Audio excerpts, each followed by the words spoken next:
In this video, we'll be installing UL67 US service entrance barrier kits on a NF panel board with a vertically mounted J-frame main breaker.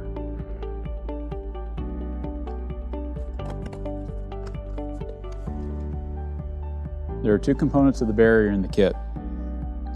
Small piece is the bottom component. This portion has two tabs on the back side. These go towards the breaker.